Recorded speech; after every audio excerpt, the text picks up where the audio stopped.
kabukid, it's me again, ang inyong lingkod.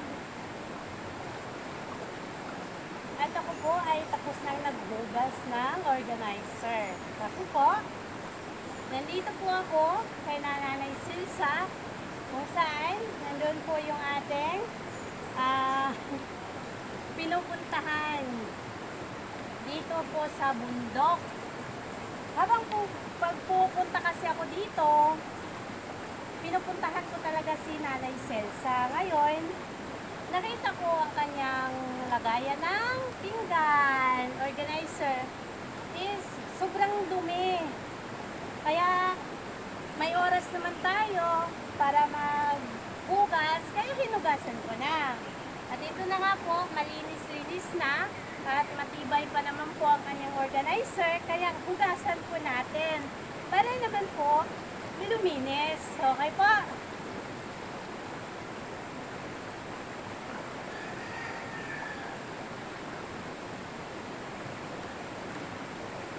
Actually, tapos na po siya nahugasan. Kailangan ko lang po siya pangalawang sabon para mawala po talaga yung langsa at dumi ng kanyang organizer.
Hindi baling luma yung ating gamit. Ang importante ay malinis siya. Di ba po mga kabukid?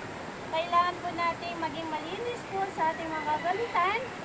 Luma man ito o bago. Hindi ibig sabihin, luma na ay ating pabayaan. Kundi ating linisan para po magagamit po natin.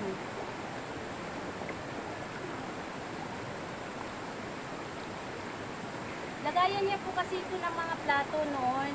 Ngayon, syempre hindi na nakakalakad si nanay. Hindi na din siya nakakapag-ibig sa kanyang bahay. Maintindihan natin yon. Kaya, nung nakita ko, lilinisan natin. Kasi po, pwede pa naman pong mapakinabangan hindi baling luma. Ang importante, matibay at malinis pa po yung gamit. Di ba po mga kabukid? Kasi mostly talaga dito sa bukid, sa bundok, hindi mo naman kailangan mag-pretend na magaganda yung mga gamit mo. Kundi, makikita natin kahit luma man siya, ang importante po ay malinis.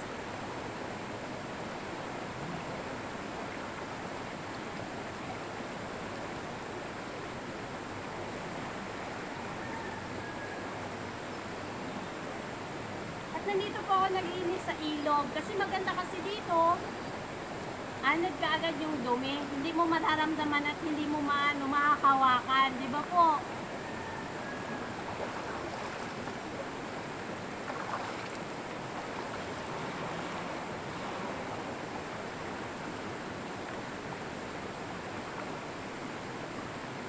Kayo ba noong araw, naghuhugas ba kayo sa ilog ng mga plato? Minsan naglalaba pa sa ilog, yung maramihan, yung nag-uumpukan kayo pag naglalaba. Di ba po? Nakaka-relate ba kayo? Dahil ako po, sarap pong balikan ang aking kabataan. Kasi po, ang mga kaibigan ko, mga classmate ko, naglalaba sa ilog, sabay-sabay, tapos chika-chika, tapos sabay-sabay maliligo, di ba? Ang sarap lang talagang balikan ang mga ganong gawain sa ating mga kabataan. Sa ating kabataan noon, kaiba ang kabataan ngayon. Di ba po? Nakakabukid.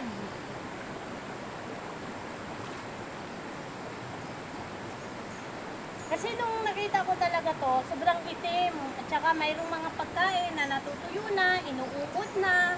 Kaya, bakit hindi ko linisan kung may oras naman ako? Kaya lilinisan lang natin. Hindi lang si Nanay Silsa ang ating alagaan, pati po ang kanyang mga kagamitan. Di ba po mga kabukid?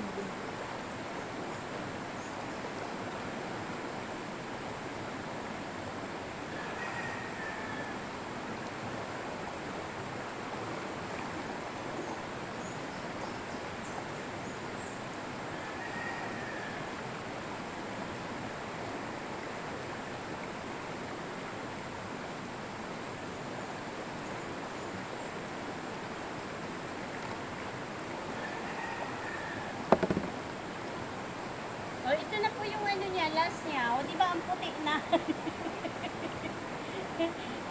Kanina, kasing kulay ng pagmamahal mo na hindi mo maintindihan anong kulay. Charot.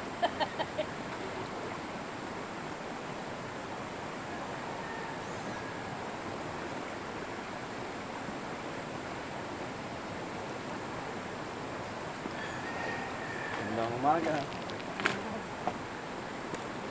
Hugas lang ako ng...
Misis kayo nito?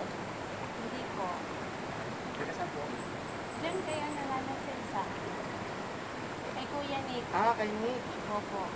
Tawa kayo ng kapatid ni Nick. Opo.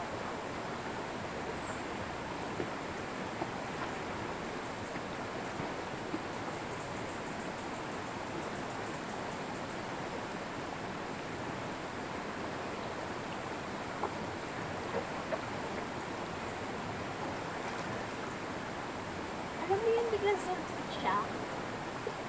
Nakita niyo yun, yung lalaki, biglang dumaan, magugas na siya ng buta. Ang lawak ng ilog, mga kabukid. Dito pa talaga siya. Bigla ako natakot nila.